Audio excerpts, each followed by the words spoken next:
Just imagine तुम एक बहुत ही बेहतरीन स्नाइपर हो और आज तक तुमने बहुत से दुश्मनों को मौत के घाट उतारा है, पर इस मिशन के दौरान कुछ ऐसा हो गया कि तुम्हारी खुद की एजेंसी तुम्हारी जान के पीछे पड़ी है। इस कहानी की शुरुआत होती है जेम्स नाम के एक आदमी से जो कि आर्मी का एक स्नाइपर है। पर पिछले कुछ दिनों से जेम्स अपने घर पर है क्योंकि जब वो अफगानिस्तान में था तब उसके घुटने में काफी चोट आ गई थी और इसलिए सरकार ने उसे कुछ महीनों की छुट्टी दी ताकि जेम्स पूरी तरह से ठीक हो सके। अब जेम्स अपने घर आकर काफी खुश था और अपना सारा वक्त अपनी फैमिली के साथ बिता रहा था। लेकिन एक दिन जेम्स के फोन पर एक मैसेज आया और उसे फौरन हेडक्वार्टर्स में बुलाया गया। अब यहाँ जेम्स को पता चला कि सरकार ने उसे आर्मी से निकाल दिया है क्योंकि जेम्स ने अपनी चोट को ठीक करने के लिए एक इलीगल स्टीरॉयड का इस्तेमाल किया था। यहाँ जेम्स ने इन्हें बताया कि वो स्टीरॉयड कोई ड्रग्स नहीं बल्कि कुछ दवाइयाँ थी, लेकिन इन ऑफिसर्स ने जेम्स की बातों को मानने से इनकार कर दिया और उसके सस्पेंशन लेटर पर साइन कर दिया। अब चूंकि जेम्स अपने रिटायरमेंट से पहले ही सस्पेंड हो गया था इसलिए अब उसे पेंशन भी नहीं मिलेगी।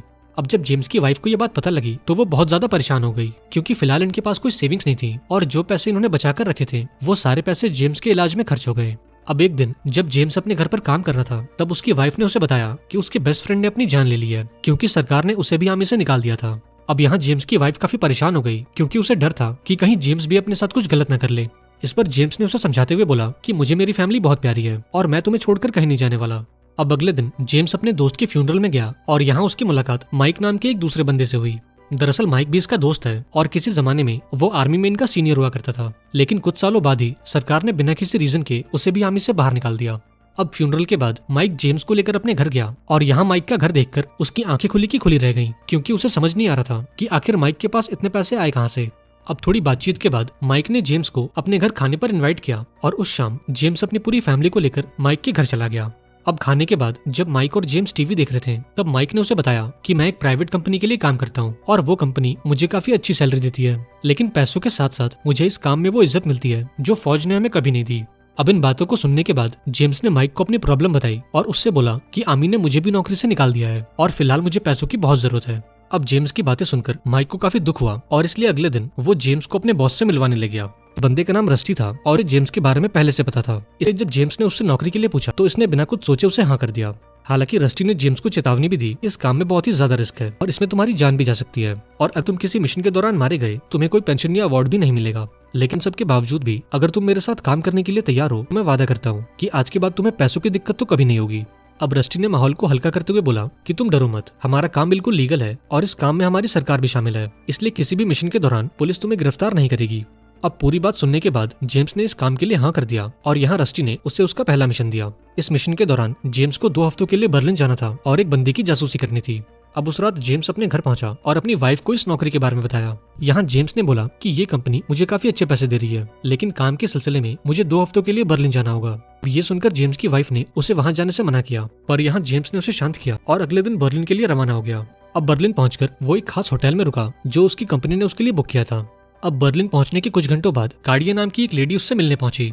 दरअसल कार्डिया भी रस्टी के लिए काम करती है और अब वो जेम्स को इस मिशन की पूरी जानकारी देगी। यहाँ कार्डिया ने जेम्स को सलीम नाम के एक आदमी के बारे में बताया जो कि एक बायोलॉजिकल साइंटिस्ट है और आतंकवादियों के साथ मिलकर वो एक बायोलॉजिकल वेपन बना रहा है और अगर ये वेपन बनकर तैयार हो गया तो इससे बहुत से आम लोगों की जान जा सकती है। अब पूरी जानकारी मिलने के बाद जेम्स ने अपना सामान उठाया और इस मिशन के लिए निकल पड़ा। अब अगले कई दिनों तक उसने सलीम की हर एक मूवमेंट को ट्रैक किया और ये सारी जानकारी अपने हेडक्वार्टर्स में भेज दी। अब कुछ दिनों बाद कार्डिया ने जेम्स को मैसेज किया और उससे अपने हेडक्वार्टर्स में बुलाया। अब हेडक्वार्टर्स पहुंचने के बाद जेम्स की मुलाकात कार्डिया और माइक से हुई और यहाँ इनके साथ बॉबी नाम का एक दूसरा बंदा भी था। अब यहाँ माइक ने सभी को बताया कि सलीम बहुत जल्द उस बायोलॉजिकल वेपन को बनाकर तैयार कर लेगा और फिर वो उस वेपन को अलग अलग आतंकवादियों के ग्रुप्स को बेचेगा, इसलिए हमें जल्द से जल्द सलीम को मारना होगा और उसके लैब में घुसकर इस वेपन से जुड़े सभी डॉक्यूमेंट्स और इसकी रिसर्च फाइल्स को चुराना होगा। हालांकि सलीम के लैब में घुसना इतना आसान नहीं था क्योंकि उस लैब का सिक्योरिटी सिस्टम पास के एक पुलिस स्टेशन से कनेक्टेड है और अगर लैब में घुसते वक्त वहाँ का अलार्म बज गया तो कुछ ही मिनटों में पुलिस उस लैब को चारों तरफ से घेर लेगी। इसलिए माइक ने एक प्लान बनाया ताकि अगर बर्लिन की पुलिस इन्हें घेर भी ले तो ये लोग जंगल और सुरंग से होते हुए पुलिस की नजरों से दूर जा सके। अब पूरी प्लानिंग के बाद इन सभी ने अपनी अपनी बंदूकें उठाई और जंगल के रास्ते से होते हुए सलीम की लैब तक पहुंचे। अब यहाँ इन लोगों ने सभी गार्ड्स को मार डाला और लैब के अंदर घुसकर सलीम को ढूंढने लगे। इधर सलीम अपने ऑफिस में था कि तभी जेम्स और उसके साथियों ने इसे चारों तरफ से घेर लिया। अब यहाँ माइक ने उस पर अपनी बंदूक तान दी और उससे उसका रिसर्च डेटा मांगा। इस पर सलीम ने कंप्यूटर की ओर इशारा किया और यहाँ बॉबी उन सारी फाइल्स को अपने हार्ड ड्राइव में कॉपी करने लगा। इसके बाद माइक ने जेम्स को ऑर्डर दिया कि अब तुम सलीम को मार डालो। ये सुनकर सलीम काफी डर गया और जेम्स से अपने जान की भीख मांगने लगा। यहाँ उसने जेम्स से बोला कि मैं सिर्फ एक मामूली साइंटिस्ट हूँ जो अपनी रिसर्च से लाखों लोगों की जान बचाना चाहता है। हालांकि जेम्स को इन बातों पर यकीन नहीं हुआ, इसलिए वो सलीम को मारने की तैयारी करने लगा। अब यहाँ सलीम ने उसे बताया कि मेरे बैंक के वॉल्ट में एक ड्राइव मौजूद है और उस ड्राइव के अंदर मेरी रिसर्च का सारा डेटा मौजूद है, लेकिन उस वॉल्ट को केवल मेरी वाइफ ही खोल सकती है। इसलिए अगर आज मैं मारा गया तो तुम उस ड्राइव को निकाल लेना ताकि तुम्हें मेरी सच्चाई का पता लग सके, और तुम पूरी कोशिश करना कि वो ड्राइव किसी गलत हाथों में ना पड़ जाए।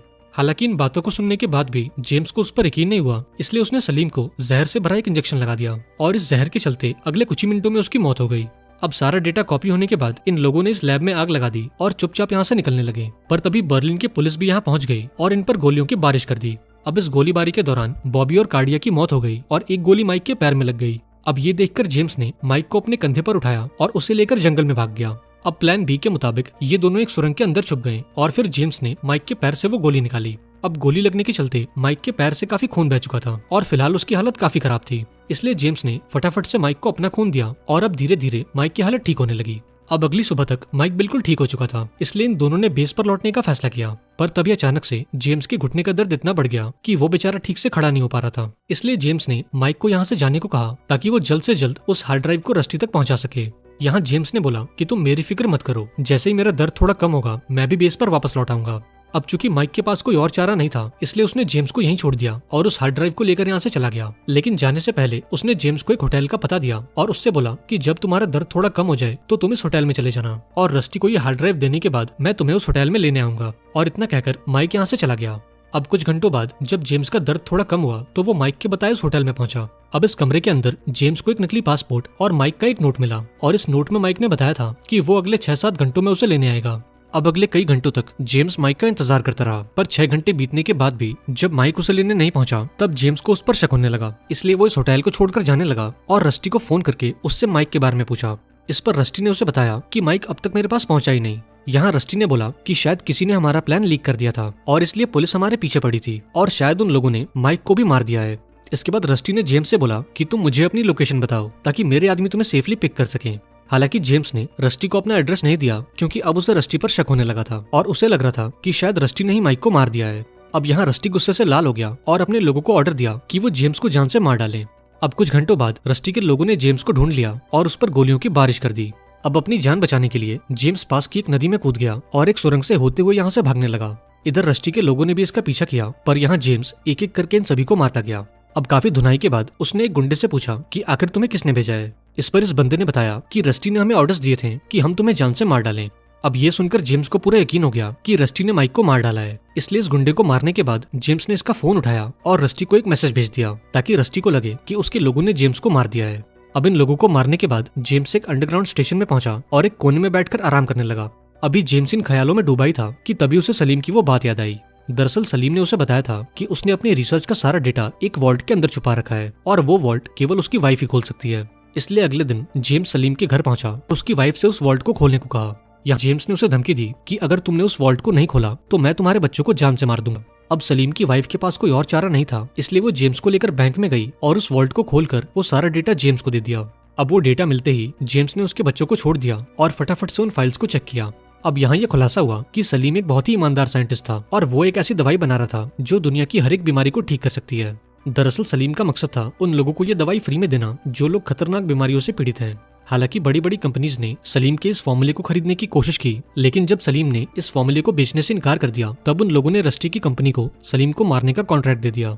अब इन बातों को जानने के बाद जेम्स को यह एहसास हुआ कि रस्टी एक बहुत ही घटिया आदमी है, क्योंकि वो सलीम की सच्चाई जानता था पर फिर भी उसने जेम्स से झूठ बोलकर उसका मर्डर करवाया। इसके बाद जेम्स अमेरिका वापस आया और सीधा माइक के घर पहुंचा ताकि वो माइक की वाइफ को उसकी मौत की खबर दे सके। पर यहाँ माइक को जिंदा देखकर जेम्स पूरी तरह से हैरान हो गया और अब उसे लग रहा था कि माइक और रस्टी ने मिलकर उसे मारने का प्लान बनाया था। इसलिए अगले दिन जेम्स चुपचाप से माइक का पीछा करने लगा ताकि वो माइक का असली प्लान जान सके। हालांकि थोड़ी देर बाद ही माइक को यह एहसास हो गया कि कोई उसका पीछा कर रहा है, इसलिए उसने जेम्स के ऊपर हमला कर दिया और उस पर अपनी बंदूक तान दी।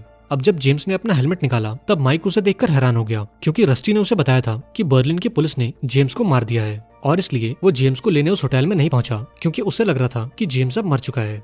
अब इन बातों को सुनकर जेम्स गुस्से से लाल हो गया और माइक पर अपनी बंदूक तान दी। यहाँ उसने माइक से बोला कि तुमने मुझे क्यों नहीं बताया कि सलीम कोई आतंकवादी नहीं बल्कि एक ईमानदार साइंटिस्ट था और आज तुम्हारे और रस्टी के चलते मैंने एक बेगुनाह इंसान की जान ले ली। अब यहाँ माइक ने उसे शांत करते हुए बोला कि तुम अगले कुछ दिनों तक घर मत जाना, क्योंकि अगर रस्टी को पता चला कि तुम अभी भी जिंदा हो तो वो तुम्हारे साथ साथ तुम्हारी फैमिली को भी मार देगा। अब यहाँ जेम्स को समझ नहीं आ रहा था कि अब आखिर वो करे तो करे क्या, लेकिन काफी सोचने के बाद उसने डिसाइड किया कि अब वो रस्टी को जान से मार देगा। अब यहाँ जेम्स माइक की गाड़ी की डिग्गी में छुप गया और फिर माइक उसे लेकर रस्टी के अड्डे पर चला गया। इसके बाद माइक गाड़ी से बाहर निकला और अचानक से रस्टी के लोगों पर हमला कर दिया। इधर जेम्स भी डिग्गी से बाहर आ गया और एक एक करके रस्टी के लोगों को मारता गया। अब यहाँ रस्टी ने अपने सिक्योरिटी कैमराज में इन दोनों को देख लिया और वो भी इन पर गोलियां बरसाने लगा। अब इसी बीच माइक और रस्टी आमने सामने आ गए और यहाँ इन दोनों ने एक दूसरे को गोली मार दी। अभी देखकर जेम्स फटाफट से घर के अंदर गया और बिना कुछ पूछे रस्टी को गोली मार दी। इसके बाद वो माइक के पास पहुंचा और उसे गाड़ी में बिठाकर हॉस्पिटल ले जाने लगा, लेकिन इससे पहले कि वो हॉस्पिटल पहुंच पाते माइक ने बीच रास्ते में ही अपना दम तोड़ दिया। अब ये देखकर जेम्स को काफी दुख हुआ क्योंकि उसने अपने एक और दोस्त को खो दिया था। अब अगली सुबह जेम्स ने माइक समेत इस पूरी गाड़ी में आग लगा दी कि पुलिस को माइक और उसके खिलाफ कोई सबूत न मिले। इसके बाद जेम्स अपने घर पहुंचा और दूर बैठकर अपनी फैमिली को देखने लगा। दरअसल जेम्स रस्टी के डर से आजाद था और इस मिशन के लिए उसे जो पैसे मिले थे उन पैसों की मदद से उसने अपनी एक नई जिंदगी शुरू की।